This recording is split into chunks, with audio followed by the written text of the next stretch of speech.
ولن نتاها، هي حدودنا في الدنيا وغدا سنتعداها ونصل إلى الموت. أما الحد الأول فهو إلى الموت. الموت أيها الأحباب الذي لم يترك صاحبا ولا حبيبا، الذي لا يفرق بين صغير ولا كبير، الذي أخرج الملوك من القصور إلى القبور، الذي لم يترك صاحبا ولا حبيبا، الموت الذي لا يفرق بين ذكر ولا أنثى،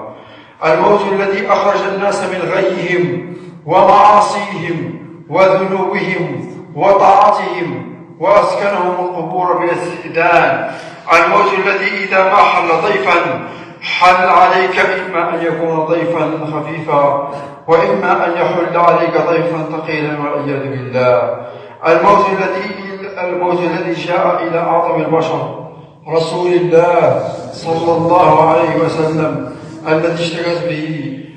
اشتكت به السكرات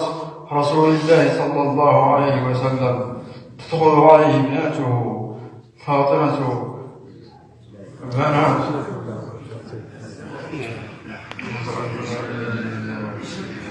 أشهد أن لا إله إلا الله، أشهد أن لا إله إلا الله، أشهد أن لا إله إلا الله، أشهد أن لا إله إلا الله، أشهد أن لا إله إلا الله، أشهد أن محمدا رسول الله، أشهد أن لا إله إلا الله.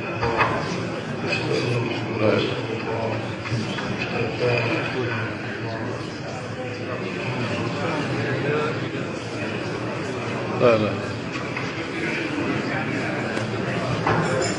لا لا حول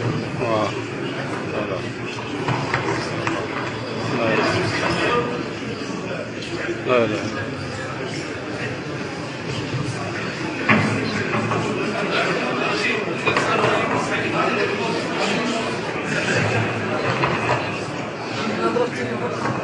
واه بس الفيلم ما بين الفيلم